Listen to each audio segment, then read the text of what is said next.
মাইজ আসলামী রাদিয়াল্লাহু আনহু জিনা করে ফেলেছিলেন, কেউ জানতো না, কিন্তু নিজে এসে নবীর কাছে স্বীকারোক্তি দিলেন, ইয়া রাসূলুল্লাহ, আমি জিনা করে ফেলেছি, আপনি আমাকে শাস্তি দেন। তিনি ভালো করেই জানেন তিনি একজন বিবাহিত পুরুষ, তার জিনার শাস্তি প্রস্তরাঘাতে মৃত্যুদণ্ড জানতেন। আল্লাহ নবীর কাছে এসে বলল, ইয়া রাসূলুল্লাহ, আমি জিনা করেছি, শাস্তি দেন, আমাকে পবিত্র করেন। কারণ দুনিয়ার আযাব মাথা পেতে নিতে চাই, কিন্তু আখিরাতের আযাব সহ্য করার কোনো ক্ষমতা নাই। যা হওয়ার দুনিয়াতে হয়ে যাক, আল্লাহ অন্তত আখিরাতে আমাকে পাকড়াও না করুক। যদিও গোপন গুনাহ তিনি প্রকাশ না করে আল্লাহর কাছে তওবা করলে আল্লাহ অবশ্যই মাফ করে দিতেন, কিন্তু তিনি চাচ্ছেন এটাকে একদম দুনিয়াতেই এটার চ্যাপ্টার ক্লোজ করে দেবেন। এর জন্য যত বড় শাস্তিই হোক তিনি মাথা পেতে নিবেন। আল্লাহ রাসূল সাল্লাল্লাহু আলাইহি ওয়াসাল্লাম যেহেতু মাসালাই এটা, একবার স্বীকারোক্তি দিলে আমলে নেওয়া যাবে না, নবী বললেন, যাও বাড়ি চলে যাও, তুমি মনে হয় চূড়ান্ত জিনা করো নাই, তুমি স্পর্শ করেছো অথবা চুম্বন করেছো, লামাস্তা আও কাব্বালতা। সে বলল, না ইয়া রাসূলুল্লাহ, দ্বিতীয় স্বীকারোক্তি দিলাম, আমি বাস্তবেই জিনা করেছি। নবী বললেন, যা বেটা বাড়ি যা, গিয়ে আল্লাহর কাছে তওবা কর, মনে হয় তুই চূড়ান্তটা করিস নাই, প্রাথমিক কিছু করেছিস। কারণ চোখ দিয়ে দেখা চোখের জিনা, কান দিয়ে শোনা কানের জিনা, হাত দিয়ে ধরা হাতের জিনা, দিল দিয়ে স্পর্শ করা, দিল দিয়ে কল্পনা করা দিলের জিনা, তো সবই তো জিনা। তাহলে মনে হয় চূড়ান্তটা করিস নাই, যা। 3 নাম্বার বা স্বীকারোক্তি দিল, নবী তাও বললেন চলে যাও। 4 নম্বর বড় বলল, ইয়া রাসূলুল্লাহ, আমি স্বীকারোক্তি দিচ্ছি আমি জিনা করেছি, আপনি আমাকে শাস্তি দেন। যখন 4 বার পরিপূর্ণ হয়ে গেল, এখন তার ফিরিয়ে দেওয়ার সুযোগ নাই। আল্লাহ রাসূল বললেন, তোমরা তাকে প্রস্তরাঘাতে মৃত্যুদণ্ড দাও। তাহলে সমস্ত মুমিনরাই আল্লাহ রাসূলের বন্ধু, যেমন হাদিসেও আছে, ইন্না ওয়ালিয়াল্লাহ ওয়াল মুত্তাকুন, নিশ্চয়ই আমার ওলি হলো আল্লাহ এবং মুমিন মুত্তাকিরা। পাশাপাশি নবী বিশেষভাবে জানিয়েছেন যে কিছু গুণে গুণান্বিত ব্যক্তিরা আমার ঈর্ষণীয় বন্ধু। এর মধ্যে 1 নম্বর গুণ নিয়ে গত সপ্তাহে আমাদের বিস্তারিত আলোচনা হয়েছে। 1 নম্বর গুণ ছিল যাদের বোঝা হালকা। এর 2টা ব্যাখ্যা আমরা করেছিলাম। এক হলো সম্পদ কম, সম্পদের স্বল্পতা, সম্পদের বোঝা হালকা। দ্বিতীয় হলো পরিবারের বোঝা হালকা। এবং উভয় ব্যাখ্যা অনুসারে ইমামদের বক্তব্যের আলোকে আমরা বিস্তারিত ব্যাখ্যা করেছিলাম। এই সপ্তাহে বাকি গুণগুলো নিয়ে আলোচনা হবে ইনশাআল্লাহ। দ্বিতীয় গুণ নবীজি বললেন, আমার ঈর্ষণীয় বন্ধু যারা, তাদের দ্বিতীয় গুণ হলো যু হাজ্জিম মিনাস সালাহ, তারা কিছু অংশের নামাজের অধিকারী। এর মানে কি? ফরজ নামাজে তো আর কিছু অংশের অধিকারী হলে নবীর বন্ধু হওয়ার কথা কল্পনাও করা যায় না। ফরজ মানে তো বাধ্যতামূলক, যেটা আমাদের করাই লাগবে, যেটা ছাড়ার কথা কল্পনাও করা যায় না। এমনকি হাদিসে কুদসির মধ্যে আছে, আল্লাহ বলেন, বান্দা আমার সবচাইতে বেশি নৈকট্য অর্জন করে ওই জিনিসের দ্বারা যেটাকে আমি তার উপর আবশ্যক করে দিয়েছি। এটা বাদ দিয়ে রব্বুল আলামিনের নৈকট্যের কথা কল্পনাও করা যায় না। এই হাদিসের মধ্যে মৌলিকভাবে এটা বোঝানো হচ্ছে না যে কিছু কিছু নামাজ পড়ে, বরঞ্চ নবীজি বললেন যে আমার ঈর্ষণীয় বন্ধুদের দ্বিতীয় গুণ হলো তারা কিছু অংশের নামাজের অধিকারী। এর মানে হলো নবীর ওলি যারা, নবীর বন্ধু যারা, নবীর আশেক যারা, তারা শুধুমাত্র ফরজই পড়বে এমন না, শুধুমাত্র ওয়াজিবই পড়বে এমন না, শুধুমাত্র সুন্নতে মুআক্কাদাই পড়বে এমন না, তাদের মধ্যে কম থাকুক বেশি থাকুক কিছু নফলেরও চর্চা থাকবে। দিনের নফল, রাতের নফল, নামাজের পরবর্তী নফল অথবা অন্যান্য সময়ের নফল। হ্যাঁ, নফলের পরিমাণটা সবার হয়তো একরকম হবে না। কেউ আছে শেষ রাতেও নফল পড়বে, সূর্যোদয়ের পরেও নফল পড়বে, চাষতের সময়ও নফল পড়বে, মাগরিবের পরেও নফল পড়বে, আবার বিভিন্ন ফরজ নামাজের পরে সুন্নতের পরেও নফল পড়বে। আবার কেউ হয়তো সব সময় পারবে না, মাঝে মাঝে পড়বে, কেউ নিয়মিত পড়বে, কেউ অনিয়মিত পড়বে। কিন্তু আল্লাহ রাসূল ক্লিয়ার করে দিলেন, যু হাজ্জিম মিনাস সালাহ, আমার প্রিয় বান্দা যারা হবে তারা শুধুমাত্র ফরজ ওয়াজিবকে আঁকড়ে ধরবে এমন না, তাদের মধ্যে নফলও থাকবে, মুস্তাহাবও থাকবে, এগুলোর চর্চাও তাদের ভেতরে থাকবে। এজন্য প্রত্যেকে নিয়াত করে ফেলেন যে নফল শুধুমাত্র পীরদের আমল, বুজুর্গদের আমল, দরবেশদের আমল, হুজুরদের আমল ভাববো না। আমরা যারাই নবীর বন্ধু হতে চাই, নবী প্রেমিক হতে চাই, কম পারি বেশি পারি আমরাও নফল পড়বো ইনশাআল্লাহ। ফরজ এবং ওয়াজিবের মধ্যে যে ত্রুটি থাকে, আল্লাহ সুন্নতের দ্বারা সেই ত্রুটি পূরণ করেন। সুন্নতের মধ্যেও তো ত্রুটি থাকে, ওই সুন্নতের ত্রুটিগুলো আল্লাহ রাব্বুল আলামিন নফলের দ্বারা, মুস্তাহাবের দ্বারা পরিপূর্ণ করেন। তার মানে যার নফল মুস্তাহাব ঠিক হবে আশা করা যায় তার সুন্নতও ঠিক হবে, যার সুন্নত ঠিক হবে আশা করা যায় তার ফরজ এবং ওয়াজিবও ঠিক হবে। ছোটটা যে পারে বড়টা সে এমনিই পারে, ছোট ছোট বিষয়েও যে সচেতন থাকে বড়টার উপর সে এমনি সচেতন থাকে। নফল মানেই হলো অতিরিক্ত। আরবিতে নফল শব্দের অর্থই হলো অতিরিক্ত। অতিরিক্ত জিনিস না করলে বিশেষ নজর কিন্তু পাওয়া যায় না। যে কোনো ক্ষেত্রে আপনি একটা অফিসে চাকরি করেন, চাকরি তো ভাই আরো 10 জনও করে। আপনার কর্মকর্তা আপনাকে বেশি ভালোবাসবে কেন আমাকে বলেন দেখি। যদি আপনার ভেতরে অতিরিক্ত কিছু নাই থাকে, অতিরিক্ত অনেকভাবেই হতে পারে, হয়তো অন্যদের চাইতে আপনি কাজে মনোযোগটা বেশি, মনোযোগটা অতিরিক্ত আছে, অথবা অন্যরা 8 ঘন্টা করেই চলে যায় কিন্তু আপনি কাজ শেষ না করে যান না, এটা 8.5 ঘন্টা হলো না 9 ঘন্টা হলো এটা আপনি দেখেন না। আপনি সবসময় তার খেদমত করতে চান, দেখা হলে সালাম দেন, তার যে কোনো প্রয়োজনের দিকে লক্ষ্য রাখেন, বাড়িতে গেলে আপনার এলাকার যা বিশেষ কিছু পাওয়া যায় সেটা তার জন্য, তার ফ্যামিলির জন্য উপহার নিয়ে আসেন। এভাবে দেখবেন যারা অতিরিক্ত করে তাদের দিকেই ধীরে ধীরে নেক নজর পড়ে। যে কোনো ক্ষেত্রে মনে করেন এই মসজিদে মুসল্লি আছে 8,000, কিন্তু 8,000 মুসল্লিকে প্রতিটা ব্যক্তি চেনা সম্ভব? কমিটির লোকরাও চেনা সম্ভব না, ইমামও চেনা সম্ভব না, মুয়াজ্জিনও চেনা সম্ভব না, খতিবও চেনা সম্ভব না। কিন্তু কারো মধ্যে যদি অতিরিক্ত কিছু থাকে, মুসল্লিদের স্বাভাবিক বিষয় হলো নামাজ পড়বে, অতিরিক্ত যদি কিছু থাকে যে প্রতি সপ্তাহে তার সঙ্গে দেখা হয়, তার সাথে সালাম কালাম হয়, দোয়া আদান প্রদান হয়, তাহলে অন্যকে ভালোভাবে চিনুক বা না চিনুক তার প্রতি কিন্তু আলাদা একটা নজর থাকবে। তা আল্লাহ রাব্বুল আলামিনের বান্দার তো অভাব নাই, সবাই তো আল্লাহর বান্দা। এই বান্দাদের ভেতরেও যারা অতিরিক্ত করে, যেটা ফরজ সেটা তো করতে বাধ্য, না হলে মাইর আছে, যেটা ওয়াজিব সেটাও করতে বাধ্য, না হলে আযাব আছে, কিন্তু যারা অতিরিক্তটা করে একমাত্র রবের মহাব্বতে তাদের উপরেই রবের বিশেষ নেক নজর পড়ে। এজন্য হাদিসে কুদসিতে আছে ওয়ালা ইয়াজালু আবদি ইয়াতাকাররাবু ইলাইয়া বিন-নওয়াফিল, নফলের দ্বারা বান্দা আমার নিকটে আসতেই থাকে, আসতেই থাকে, আসতেই থাকে, এক পর্যায়ে হাত্তা উহিব্বা, আমি আল্লাহ সেই বান্দাকে ভালোবেসে ফেলি। আল্লাহ ভালোবেসে ফেলেন কখন? যখন বান্দা নফলের দ্বারা তার নৈকট্য লাভ করতেই থাকে, করতেই থাকে।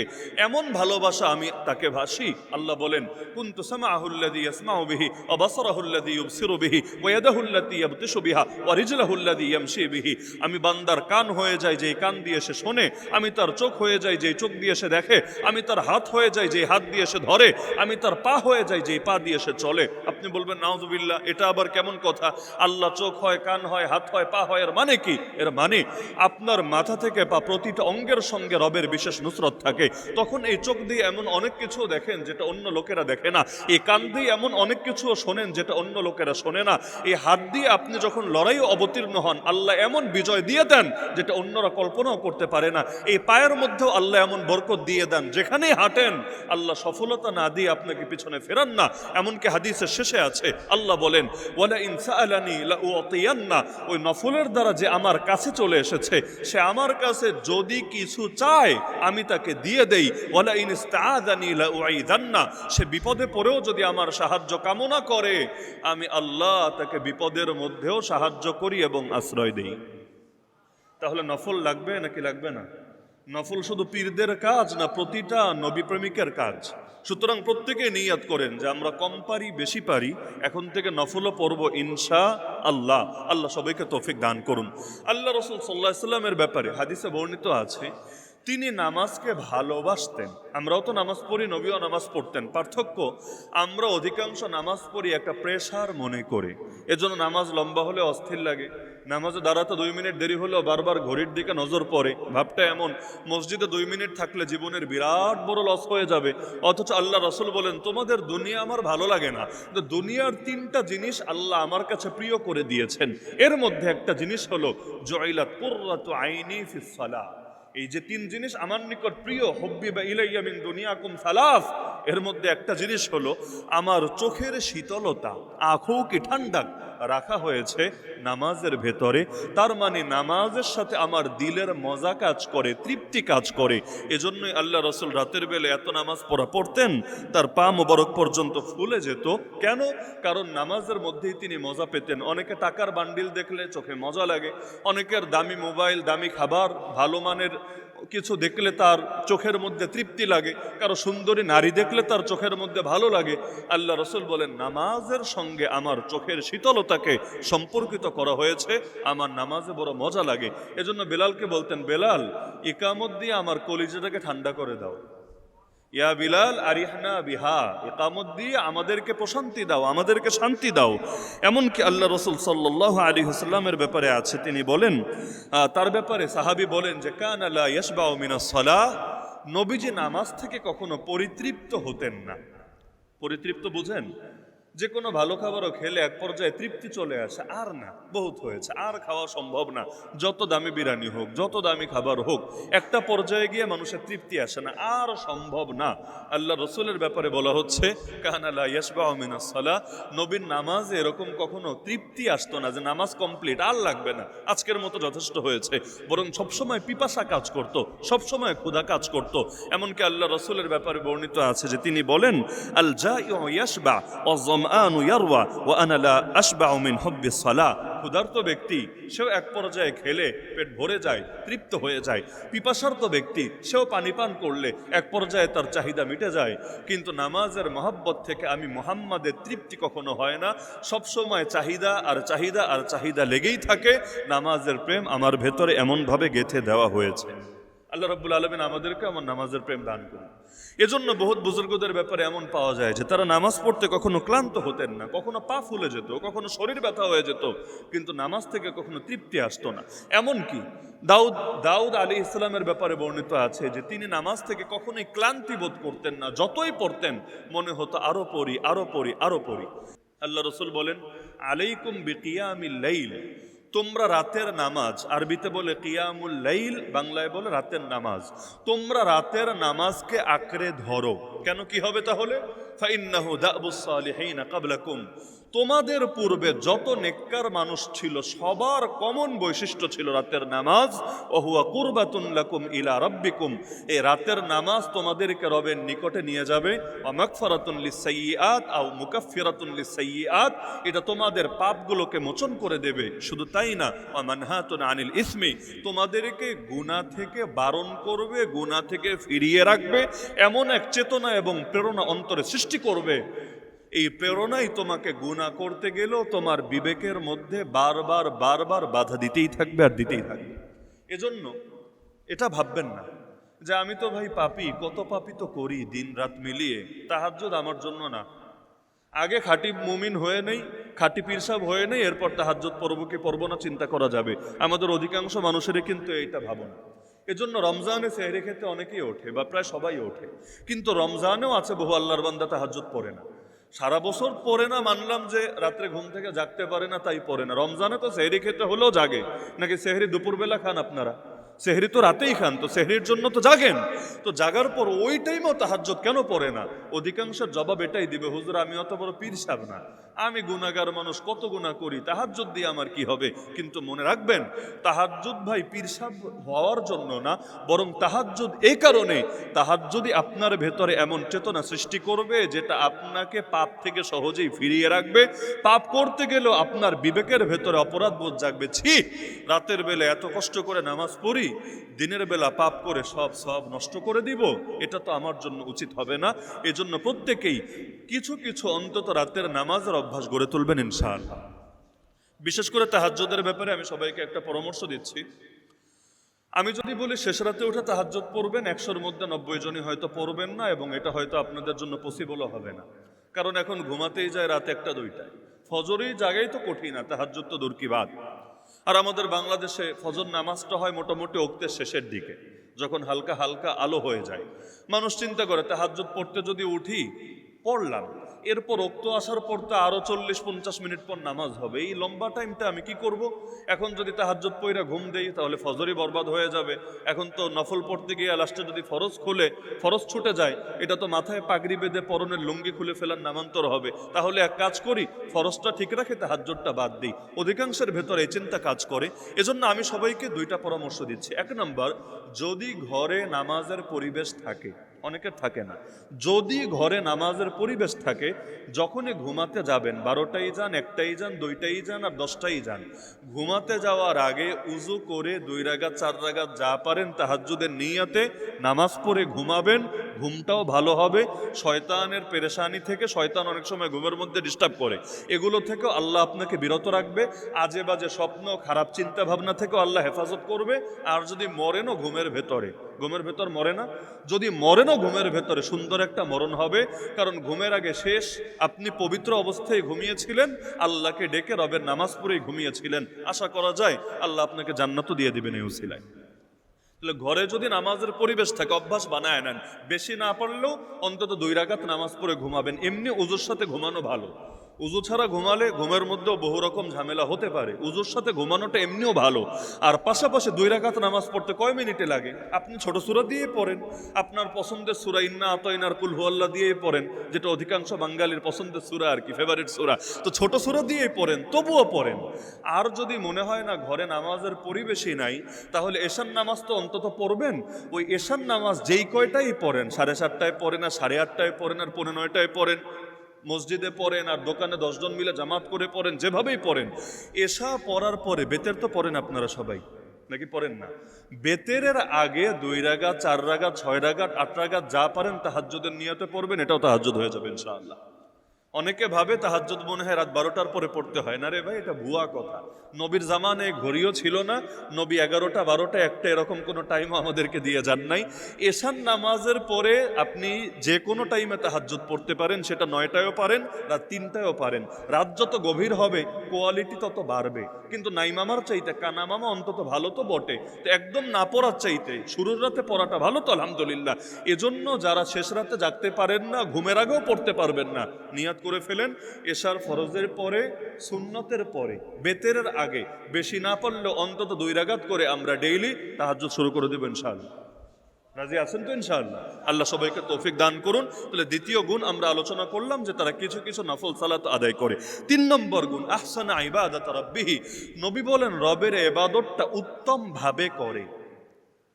পরিমাণে বেশি করা এক জিনিস, আর উত্তম ভাবে কোনো কিছু সম্পাদন করা ভিন্ন জিনিস। পরিমাণে বেশি মানে কি? যে সংখ্যা বেড়েছে। আর কোয়ালিটি বাড়ার মানে কি? যে সংখ্যা যাই থাকুক না কেন, আলহামদুলিল্লাহ যতটুকু আছে দেখার মতো, গ্রহণ করার মতো, এবং এটা আসলেই মুমিনের শান হওয়ার মতো। আল্লাহ রসুল বলেন মুমিনের বৈশিষ্ট্য হলো, আমার ঈর্ষণীয় বন্ধুদের বৈশিষ্ট্য হলো, এবাদত যতটুকুই করে এবাদতটা উত্তম ভাবে করে, উত্তম ভাবে করে। মনে করেন একজন লোক 4 রাকাত নামাজ পড়লো, নফল নামাজ 4 রাকাত পড়লো, প্রথমে 2 রাকাত পরে সালাম ফেরালো, আবার দাঁড়ায় 2 রাকাত পড়লো, কিন্তু কি পড়েছে ও নিজেই জানে না। একদম বাগডুম ঘোরাডুম কোন রকম আর কি কাকের ঠোকরের মতো করে নামাজটা আদায় করেছে।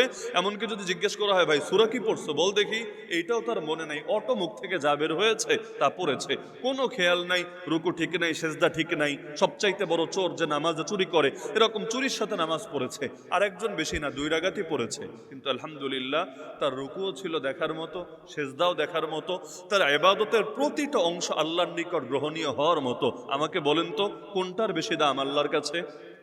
যে গাফলতির সঙ্গে 4 রাকাত পড়লো, জানে যে কোয়ালিটির সঙ্গে 2 রাকাত পড়লো। এজন্য ইবাদত যতটুকুই করেন, এমনিও আমরা খুব বেশি করতে পারি না। ফেরেশতাদের ইবাদত দেখেন, আমাদের ইবাদত দেখেন। আগে যাদের লম্বা হায়াত ছিল, 100 বছর, 1000 বছর, ওদের ইবাদত দেখেন। আর আমাদের যাদের গড় আয়ু 60 থেকে 70-এর মাঝে, আমাদের ইবাদত দেখেন। ইবাদত তো এমনি বেশি করতে পারি না, কিন্তু যতটুকু করি এটা যাতে কোয়ালিটির সাথে হয়, এটা আমাদের এনশিওর করতে হবে। না হলে কোয়ালিটি ছাড়া যদি হয়, কি হবে? ফাওয়াইলুল লিল মুসাল্লিন আল্লাযীনা হুম আন সালাতিহিম সাহুন আল্লাযীনা হুম ইউরাউন।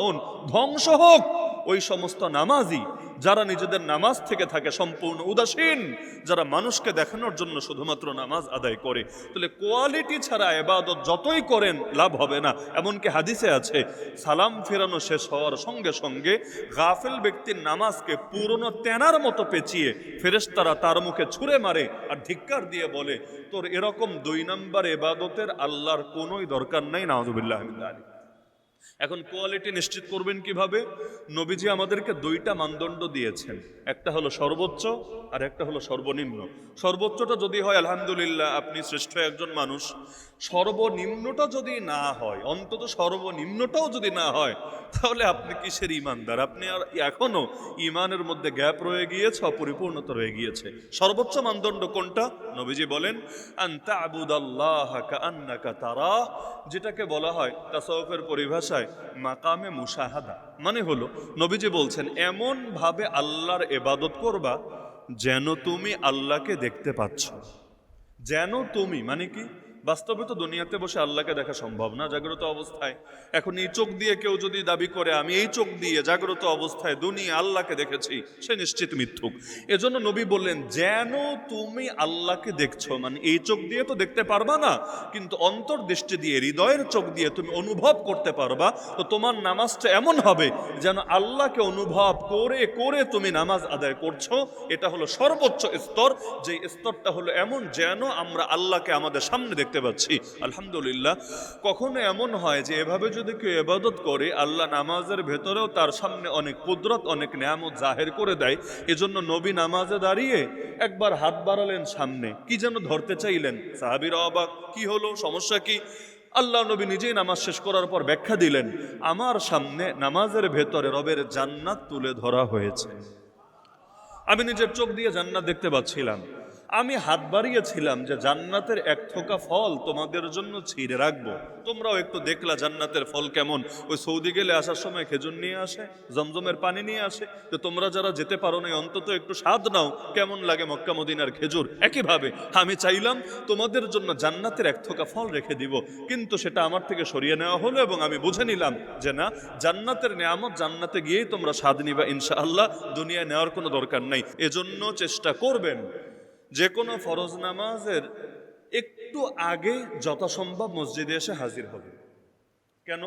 2 দিন আপনি জাস্ট নিজের উপর নিজে পরীক্ষা করেন, নিজের উপর নিজে। একদিন যেই সময় একামত হবে, আমাদেরও যেমন জুম্মার অধিকাংশ মুসল্লি 8,000-এর মধ্যে 5,000-ই ঢোকে মনে হয় ওই খুতবা শুরু হওয়ার আগ দিয়া। তো যেই সময় নামাজ এর একামত হবে ওই সময় মসজিদে ঢোকেন, অথবা অনেকে তো ওই যে রুকুতে যাওয়ার পর বা 1-2 রাকাত যাওয়ার পরে এসে হাজির হয়, একদম দৌড় দিয়ে মসজিদ কাঁপাতে কাঁপাতে কোনো রকম এসে রুকু ধরে। এই রকম একদিন নামাজ পড়ে দেখবেন নামাজের অনুভূতিটা কেমন হয়। আর একদিন 10 মিনিট আগে আসেন, 15 মিনিট আগে আসেন, এসে কিছু সময় ইবাদত করেন, নামাজ পড়েন, তেলাওয়াত করেন, জিকির করেন, রবের স্মরণটা অন্তরে পয়দা করেন, এরপর নামাজ পড়েন। আপনি দেখবেন 2 দিনের নামাজে আসমান জমিন পার্থক্য হয়েছে। যেদিন অন্তর থেকে 10-15 মিনিট সময় নিয়ে একটু দুনিয়াটা সরিয়েছেন, আল্লাহ স্মরণটা ঢুকিয়েছেন, সেদিন নামাজের কোয়ালিটি অনেক উপরে চলে গিয়েছে। আর যেদিন ওই দুনিয়া থেকে কোনো রকম দৌড়িয়ে বের হয়ে নামাজ এসে শরীক হয়েছেন, নামাজের ভেতরেও দুনিয়ার হাবিজাবি চিন্তাই মাথায় ভেসে উঠেছে। বাস্তব না অবাস্তব? এজন্য নবীজি বললেন সর্বোচ্চ মানদণ্ড হলো ইবাদত করবে এমন ভাবে যেন আল্লাহকে দেখতে পাচ্ছ।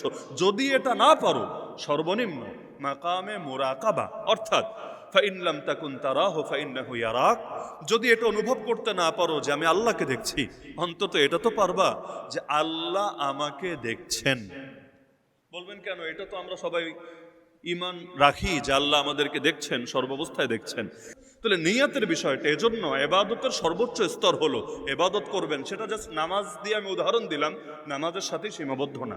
নামাজ হোক, হজ হোক, জিকির হোক, তেলাওয়াত হোক, যাই হোক। এজন্য বহুত এমন মানুষ আছে কিয়ামতের দিন যাদের আমল পরিমাণে হয়তো কম হবে কিন্তু অনেক ভারী হবে। এজন্য অনেক আমল নবী শিখিয়েছেন এমন যে আমলটা গুণগত মানে অনেক ভারী। যেমন বুখারী শরীফ খোলেন, সর্বশেষ হাদিসটা দেখেন, আল্লাহ রাসূল বলেন 2টা বাক্য, 2টা কালেমা এমন জবানে একদম হালকা কিন্তু মিজানে অনেক বেশি ভারী আর রহমানের কাছে অনেক বেশি প্রিয়। কালিমাতানি হাবিবাতানি ইলার রহমান খাফিফাতানি আলাল লিসান সাকিলাতানি ফিল মিজান। কোন 2টা বাক্য? সুবহানাল্লাহি ওয়া বিহামদিহি সুবহানাল্লাহিল আযীম। কত বেশি ভারী? অন্য হাদিসে আছে ওয়াসুবহানাল্লাহি ওয়ালহামদুলিল্লাহি তামলাআনি আও ক্বালা তামলাউ মা বাইনাস সামাওয়াতি ওয়াল আরদ। বান্দা যদি সুবহানাল্লাহ আলহামদুলিল্লাহ বলে, আসমান আর জমিনের মধ্যে 1 ইঞ্চি জায়গাও খালি থাকে না যেটা আল্লাহ নেক আমল দিয়ে ভরে দেয় না। অথচ কত হালকা জিনিস, কত হালকা। এজন্য গুণগত মান, কোয়ালিটির দিকে নজর দিতে হবে। না হলে তুলা তো ভাই পরিমাণে 1 কেজি তুলা তো পরিমাণে অনেকখানি হবে, অপরদিকে কয়েক গ্রাম সোনা, এটা পরিমাণে দেখতে আর কতটুকুই লাগবে, কিন্তু বাজারে দাম গিয়ে জিজ্ঞেস করেন না, দেখবেন দামের বিবেচনায় বিশাল পার্থক্য হয়েছে। এজন্য নবী যে দোয়া করতেন নামাজের পরে, যেই কয়টা দোয়া সুন্নাত, ওই কয়েকটা দোয়ার মধ্যে একটা দোয়া এটাও, আল্লাহুম্মা আইন্নি আলা যিকরিকা ওয়া শুকরিকা ওয়া হুসনি ইবাদাতিক। হে আল্লাহ, আমাকে সাহায্য করেন 3 ব্যাপারে। 1 নম্বরে আপনার জিকিরের ব্যাপারে, আপনাকে স্মরণ করার ব্যাপারে। 2 নম্বর আপনার শুকর, আপনার কৃতজ্ঞতা আদায়ের ব্যাপারে। আর 3 নম্বর ওয়া হুসনি ইবাদাতিক, হুসন মানেই উত্তমতা এবং সৌন্দর্য। আমাকে সাহায্য করেন উত্তমভাবে আপনার ইবাদত আদায়ের ব্যাপারে। আমার ইবাদতটা যাতে উত্তম হয়, আমার ইবাদতটা যাতে সুন্দর হয়। আল্লাহ সবাইকে তৌফিক দান করুন। 4 নম্বর গুণ নবী বললেন ওয়াতাহু ফিসির, সে রবের আনুগত্য করে গোপনে। প্রকাশ্যে ভালো মানুষ সাজাতো একদমই সহজ, কিন্তু যে ব্যক্তি গোপনে ভালো সে আসলেই ভালো। যে প্রকাশ্যে ভালো সে ভালো হতেও পারে নাও হতে পারে, তারটা লৌকিকতাও হতে পারে, তারটা রিয়ালও হতে পারে, কিন্তু যে গোপনে ভালো সে আসলেই ভালো। এজন্য আল্লাহ যে কোরআনে একটা আয়াত বলেছেন, যেটা আমরা খুতবায় নিয়মিত বলি, ইন্নাল্লাহ ইয়া'মুরু বিল আদলি ওয়াল ইহসান। আল্লাহ আদেশ দিচ্ছেন আদল এবং ইহসানের। এর দুইটা ব্যাখ্যা আছে। এর মধ্যে একটা ব্যাখ্যা হলো আদল মানে হলো সমান সমান, ইহসান মানে হলো অধিক উত্তম। এর মানে কি? আদল মানে হলো ভেতর আর বাহিরটা যাতে সমান হয়, আর ইহসান মানে হলো ভেতরটা যাতে বাহিরের চাইতেও সুন্দর হয়ে যায়। আল্লাহ আমাদেরকে দুইটা নির্দেশ দিয়েছেন, যে সর্বনিম্ন হলো বান্দা তোর বাহিরটাও সুন্দর, ভেতরটাও যাতে সুন্দর হয়, আর 2 নম্বর হলো সর্বোচ্চ স্ট্যান্ডার্ড হলো তোর ভেতরটা যাতে বাহিরের চাইতেও সুন্দর হয়ে যায়। এজন্য নবী দোয়া করতেন, আল্লাহুম্মা জাআল সারিরাতি খায়রাম মিন আলানিয়াতি ওয়াজআল আলানিয়াতি সালিহা।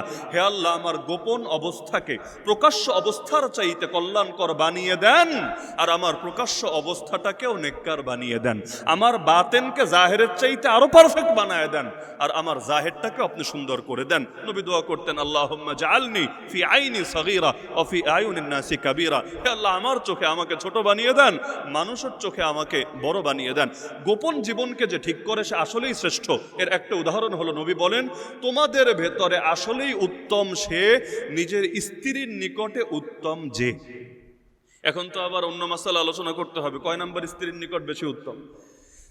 তোমাদের ভেতরে আসলেই শ্রেষ্ঠ সে, নিজের স্ত্রীর নিকট আসলেই শ্রেষ্ঠ যে। নবী বলেন, আমি আমার স্ত্রীদের নিকট সর্বোত্তম। এর মানে আমি আমার স্ত্রীদের নিকট সর্বোত্তম। এখান থেকে স্পষ্ট আল্লাহ রসুল কারো উপর জুলুম করতেন না। আল্লাহ রসুল সাল্লাহ সাল্লাম একজনকে প্রায়োরিটি দিতে গিয়ে আরেকজনের হক নষ্ট করতেন না। একজনের বয়স বেশি হয়ে গিয়েছে বলে তাকে বঞ্চিত করে যার বয়স কম তাকে অধিক মূল্যায়ন করতেন না, অথবা প্রথম বউয়ের চাপে পড়ে দ্বিতীয় বউয়ের জিন্দেগির 12টা বাজিয়ে দিতেন না। বরঞ্চ স্ত্রীদের সাথে যে সৎ, যে উত্তম, তাদের নজরে যে শ্রেষ্ঠ, নবী বলেন সে আসলেই শ্রেষ্ঠ। কারণ বাহিরে মুখোশ পরে থাকা যায়, আপন জনের কাছে মুখোশ পরে থাকা বড় দায়। এজন্য আপন জনের নজরে যে উত্তম সে বাস্তবেই উত্তম। এজন্য গোপন জীবন ঠিক করার দিকে বেশি নজর দিতে হবে নাকি বাহির ফিটফাটের দিকে বেশি নজর দিতে হবে? যদি এমন হয় বাহির দিয়া তো ফিটফাট মাশাআল্লাহ, ভেতর দিয়া সদরঘাট, আপনার কপালে দুঃখ আছে। এজন্য চেষ্টা করবেন যে বাহির থেকে মানুষ আপনাকে যত ভালো ভাবে আপনি এর চাইতেও ভালো হয়ে যান। বাহির থেকে মানুষ আপনাকে যত ভালো ভাবে এর চাইতেও ভালো হয়ে যান। মনে রাখবেন, চোরের 10 দিন, গৃহস্থের 1 দিন। মানুষ একদিন গোপন পাপ করলেই আল্লাহ তারা লাঞ্ছিত করে না। এটা খুব রেয়ার যে একদিনে গোপন পাপ করেছে আল্লাহ থেকে লাঞ্ছিত করেছে, খুবই রেয়ার।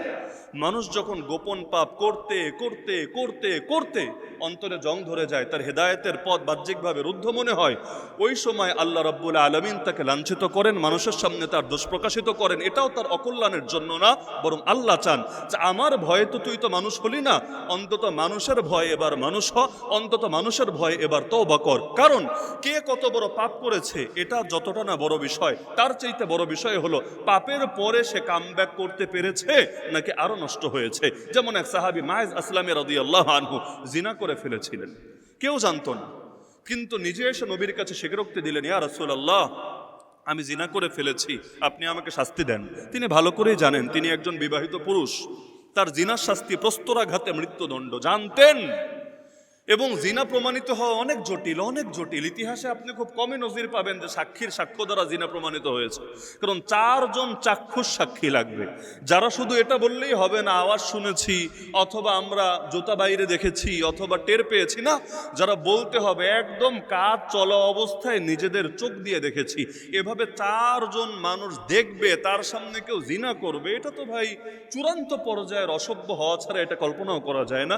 তো যার কারণে সাক্ষীর সাক্ষ্য দ্বারা জিনা খুব কমই প্রমাণিত হয়। সাক্ষীর সাক্ষ্যর বিকল্প হলো ব্যক্তির স্বীকারোক্তি। তো একবার স্বীকারোক্তি দিলে বিচারক আমলে নিতে পারবে না, 2 বারও না, 3 বারও না, 4 বার স্বীকারোক্তি দিতে হবে। আল্লাহ নবীর কাছে এসে বললে, ইয়া রাসূলুল্লাহ, আমি জিনা করেছি, শাস্তি দেন, আমাকে পবিত্র করেন।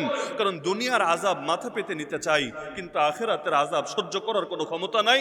যাহর দুনিয়াতে হয়ে যাক, আল্লাহ অন্তত আখিরাতে আমাকে পাকড়াও না করুক। যদিও গোপন গুনাহ তিনি প্রকাশ না করে আল্লাহর কাছে তওবা করলে আল্লাহ অবশ্যই মাফ করে দিতেন, কিন্তু কিন্তু তিনি চাচ্ছেন এটাকে একদম দুনিয়াতেই এটার চ্যাপ্টার ক্লোজ করে দেবেন।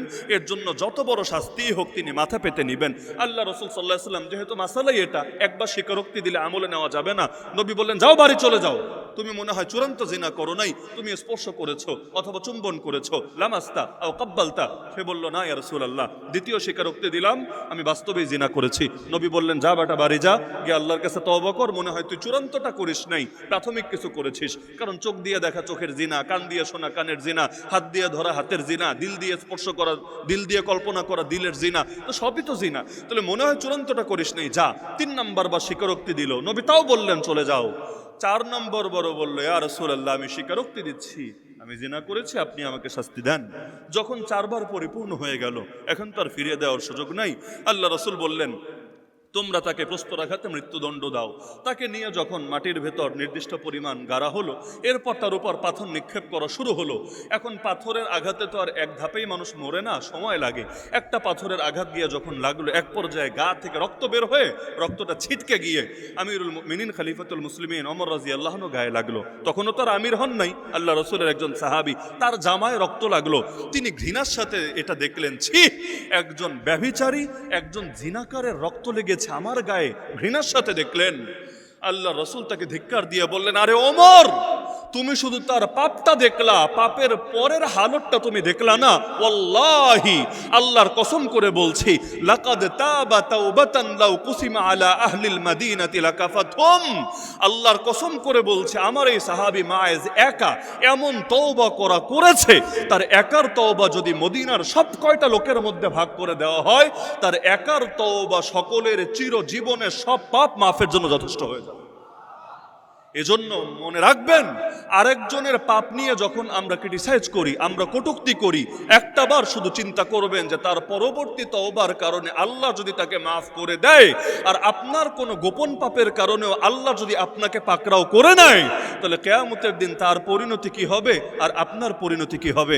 আরে যাদেরকে আমরা সাহাবী বলি, তাদেরও তো বড় একটা অংশ জীবনে বড় বড় পাপে পাপী ছিলেন। কেউ নিজের মেয়েকে জ্যান্ত দাফন করেছেন অতীত যুগে, কেউ একসময় মদ পান করেছেন, কেউ নিজের সৎ মাকে নিজের বাবার মৃত্যুর পর জোর করে বিয়ে করে নিয়েছেন, কিন্তু পরবর্তীতে তারাই তো আলহামদুলিল্লাহ নবীর কাছে এসে ঈমান এনে তওবা করে এক একজন আসমানের সেতারা হয়েছেন। তা আজকে আপনি যাকে ট্রোল করবেন, দুদিন পর সে যে আপনার চাইতে শ্রেষ্ঠ হবে না, আর আপনি যে তার চাইতে নিকৃষ্ট হবেন না, এর কি গ্যারান্টি আছে?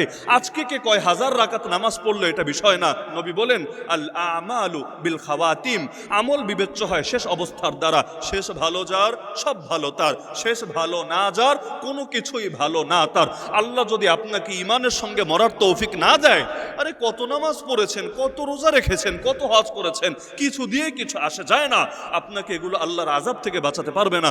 অপরদিকে যারা দুনিয়ার মধ্যে বেশ্যা, যারা মদখোর, যারা চোর, যারা লম্পট, যারা ডাকাত, আল্লাহ যদি শেষ জীবনে তাদেরকেও বড় কোনো ওলি বানায় দেয়, আল্লাহ যদি তাদেরকেও তওবার তৌফিক দিয়ে দেয়, তাহলে দেখা যাবে তারা হয়তো প্রথম ধাপেই চলে গেছে জান্নাতে, আর আপনি পড়ে রয়েছেন আপনার পাপের কারণে জাহান্নামে। এজন্য মনে রাখবেন, মুমিন মুমিনের আয়না, আয়নায় কার চেহারা দেখা যায়? আয়নার দিকে তাকালে কার চেহারা দেখা যায়? নিজেরটাই তো দেখা যায়। তো মুমিন মুমিনের আয়না মানে কি? আপনি যখন আরেকজনের ভেতরে কোনো দোষ দেখছেন, আল্লাহ যে আপনার চোখে তার দোষ প্রকাশ করেছেন, এটা আপনার জন্যই, আপনার ফেসটাকে আপনার সামনে ক্লিয়ার করার জন্য। এর মানে কি? আপনি জাস্ট দুইটা জিনিস বিবেচনা করেন যে এই দোষটা আপনার ভেতরেও আছে নাকি নাই। যদি না থাকে, আল্লাহ শুকরিয়া আদায় করেন, আল্লাহ যেভাবে এতদিন ভালো রেখেছো আগামীতেও ভালো রেখো। আর যদি আপনার ভেতরে থাকে, তওবা করেন, আল্লাহর কাছে ক্ষমা প্রার্থনা করেন। আর যদি অন্য কারো গোপন পাপ প্রকাশ করেন সমাজের ভেতরে, যেটাকে গীবত বলে, যেটা প্রকাশ্য সেটা আলোচনার নাম গীবত না, যেটা প্রকাশ্য সেটা আলোচনার নাম গীবত না। যেমন আগে একটা ফ্যাসিস্ট ছিল বাংলাদেশে, এইটা যদি আমি বলি এটা কারো গীবত আমি করি নাই, কারণ এটা প্রকাশিত। তাব্বাত ইয়াদা আবি লাহাবি ওয়া তাব, এটা গীবত না, এটা গীবত না। কারণ আবু লাহাবের ভণ্ডামি, আবু লাহাবের জুলুম, আবু লাহাবের কুফর, এটা কোনো গোপন বিষয় না। গীবত মানে অন্যের গোপন দোষ, গোপন গুনাহ, গোপন ত্রুটি মানুষের সামনে প্রকাশ করে দেওয়া। কেউ যদি অন্যের দোষ মানুষের সামনে প্রকাশ করে তাকে লাঞ্ছিত করে, আল্লাহ রাসূল স্পষ্ট বলেন আল্লাহ তাকেও লাঞ্ছিত করবেন দুনিয়াতে এবং আখেরাতে। এমনকি অন্য হাদিসে আছে, সে যদি নিজের ঘরের কোনায় দরজা জানালা লাগিয়ে লুকিয়ে থাকে, তবুও আল্লাহ তাকে লাঞ্ছিত করে ছাড়বেন মরার আগে দুনিয়ার বুকে। তাহলে সুতরাং যে কারো পাপ দেখলে প্রত্যেকে নিজের পরিণতি স্মরণ করবেন। বাস্তবতা এটা, পাপের যদি দুর্গন্ধ থাকতো আমরা একজনও সমাজে থাকতে পারতাম না। পাপের যদি দুর্গন্ধ থাকতো, কে বলতে পারবেন যে হুজুর আমি জীবনে কোনোদিন কোনো পাপ করিনি, আমি মাসুম, আমি নিষ্পাপ? কে দাবি করতে পারবেন? আল্লাহ সাত্তার, তার নামই সাত্তার, তিনি বান্দার পাপকে আড়াল করে রাখেন। এবং আমরা সকলেই তো আল্লাহর কাছে দোয়া করি, আল্লাহ যেভাবে দুনিয়াতে আমাদের পাপকে গোপন রেখেছো, একইভাবে কিয়ামতের দিনও তুমি আমাদের পাপকে গোপন রেখো। যেভাবে দুনিয়াতে ইজ্জত বাঁচিয়েছো, হাসরের ময়দানে ইজ্জত বাঁচিও। আব্দুল্লাহ বিন মাসউদ রাদিয়াল্লাহু আনহু, তার পেছনে যদি কেউ তারে ফলো করতো, বড় হুজুর হেঁটে গেলে অনেক সময় মানুষ পেছনে পেছনে যায় না, তিনি সাবধান করে দিতেন, খবরদার আমার সঙ্গে কেউ চলবা না, আমাকে আমার মতে একা চলতে দাও। কেন? কারণ তোমরা তো জানো না যে আমার দরজা জানালা লাগানোর পরে আমার অবস্থাটা কি হয়, তোমরা তো শুধু আমার জাহের দেখো। সুতরাং আমি চাই না তোমরা এভাবে আমার পেছনে পেছনে চলে আমার ভেতরে অহংকার তৈরি করো, আমার সাথে কেউ চলবা না। তিনি এ ব্যাপারে অত্যন্ত সতর্ক ছিলেন, আরো বহু ইমাম সতর্ক ছিলেন।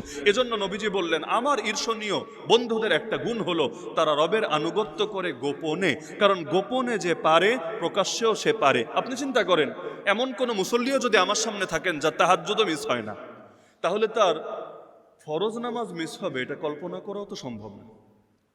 যার তাহাজ্জুদই মিস হয় না, যে তাহাজ্জুদের ব্যাপারে এত পাবন, কোনোদিন যদি কোনো কারণে ওজরে মিস হয়েও যায়, অস্থিরতা কাজ করে, তার ফরজ নামাজ কোন দুঃখে মিস হবে আমাকে বলেন?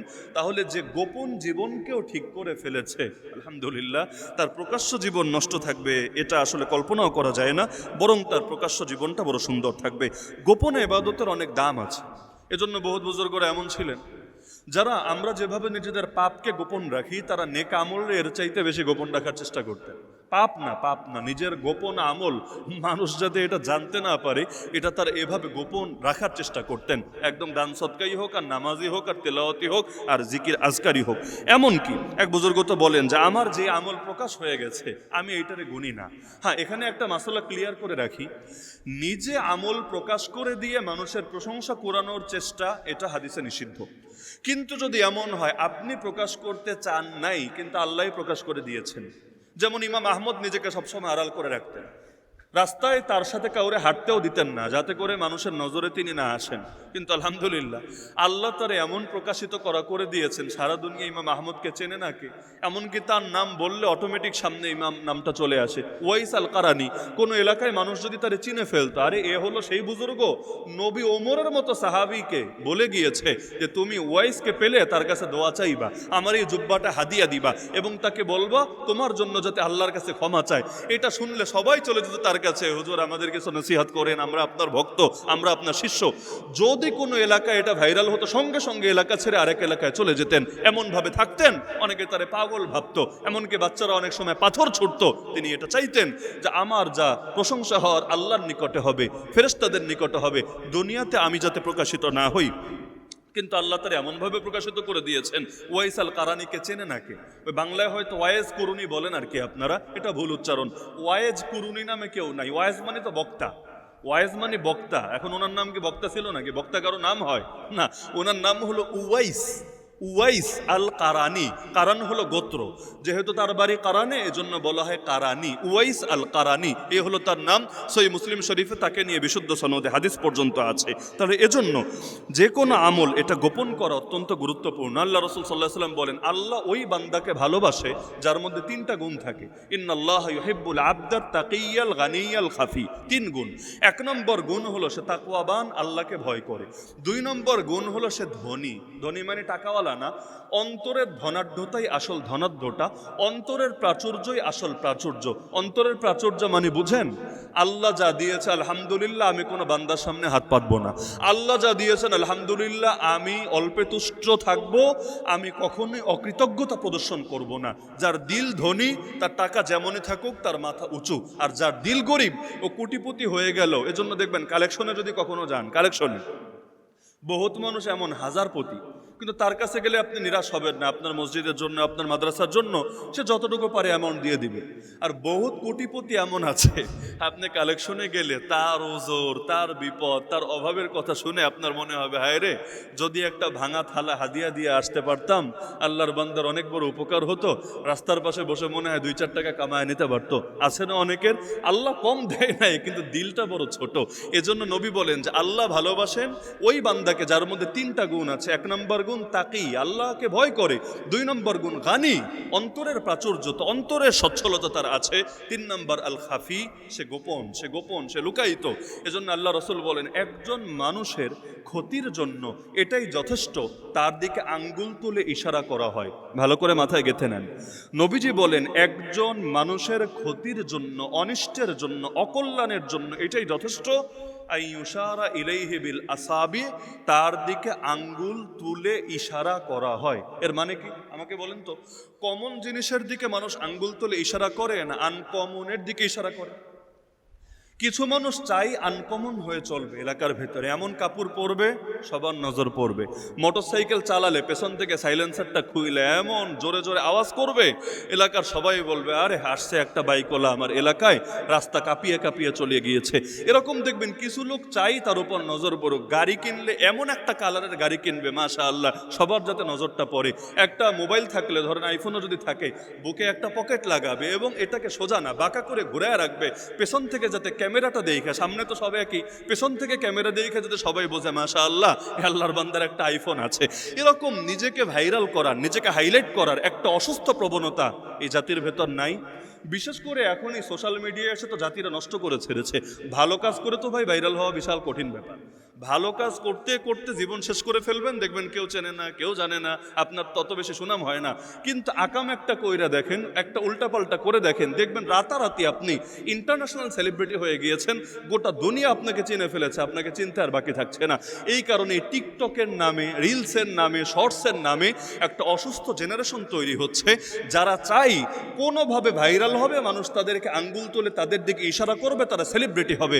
অথচ আল্লাহ নবী এর বিপরীতটা বলেছেন যে কারো ক্ষতির জন্য এটা যথেষ্ট তার দিকে আঙ্গুল তুলে ইশারা করা হয়। এজন্য যারা আছেন অনেক ভালো কাজ করেন কিন্তু গোপন আছেন, আল্লাহ শুকরিয়া আদায় করেন। খ্যাতির বিড়ম্বনা কি জিনিস মরার পরে বুঝবেন।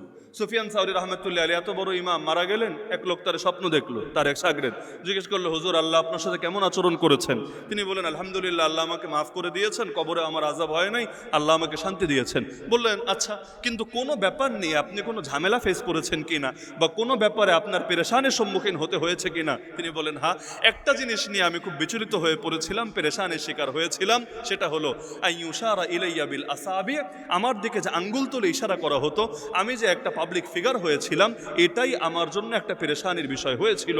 কারণ মানুষ যখন প্রসিদ্ধ হয়, দিনকে দিন তার ভেতরে বিভিন্ন ফিতনা এসে বাসা বাঁধতে থাকে এবং শয়তানও তাকে বিভিন্ন ফিতনার সম্মুখীন করা তার জন্য বড় সহজ। এজন্য যারা অনেক ভালো কাজ করেন কিন্তু সেলিব্রিটি হতে পারেন না, নারাজ হয়েন না রে ভাই, আল্লাহ শুকরিয়া আদায় করেন, কারণ মর্যাদা পুরোটা আল্লাহর কাছে বাকি রয়ে গেছে, আল্লাহ আপনাকে দিয়ে দেবেন ইনশাআল্লাহ। দুনিয়ায় মানুষ কি বললো না বললো দেখার বিষয় না। আরে 100 বছর পর আপনারে চিনবে কে? আপনার কবরের পাশেই বা আসবে কে? এমনকি আপনার 3 পুরুষ 4 পুরুষ পর আপনারই তো মনে রাখবেন। আমরা কয়জন মনে রেখেছি আমাদের পূর্বপুরুষকে? দাদার নাম জানি, দাদার বাপের নাম হয়তো জানি, পরদাদার নাম, দাদার দাদা তার দাদার নাম কয়জন জানি? তো যাদের ঔরসে আসলাম দুনিয়ার বুকে, ওদেরকেই তো স্মরণ রাখি নাই, অন্য মানুষকে স্মরণ রাখার তো প্রশ্নই আসে না। এজন্য দুনিয়ায় প্রসিদ্ধ হওয়ার চিন্তা করে লাভ নাই, রবের নিকট যদি গ্রহণযোগ্য হতে পারি তাই আলহামদুলিল্লাহ। এজন্য নিজের নেক আমলগুলো যদি গোপন থাকে, আল্লাহ শুকরিয়া আদায় করেন, এটা কোনো পেরেশানির বিষয় না। আল্লাহ আমাদের সবাইকে নিজেদের আমলগুলোকে গোপন রাখার তৌফিক দান করুন। শেষ করি নবীজির একটা হাদিস শুনিয়ে, সহিহ বুখারীর হাদিস, একটু লম্বা হাদিস, আমি জাস্ট মূল কথাটা বলে দিচ্ছি। আল্লাহ রাসূল বলেন, ধ্বংস হোক স্বর্ণ মুদ্রার গোলাম, রৌপ্য মুদ্রার গোলাম, সুন্দর কাপড়ের গোলাম, সুন্দর চাদরের গোলাম, যাদের বৈশিষ্ট্য হলো আল্লাহ তাদেরকে দিলে তারা মহা খুশি, না দিলে মহা বেজার। আল্লাহ নবী অভিশাপ দিয়ে বলছেন, ওরা বিপদে পড়লে বিপদেই পড়ে থাকুক, কোনোভাবে বের হতে না পারুক, ওদের পায়ে কাঁটা ঢুকলে ঢুকেই থাকুক, কোনোভাবে বের করতে না পারুক।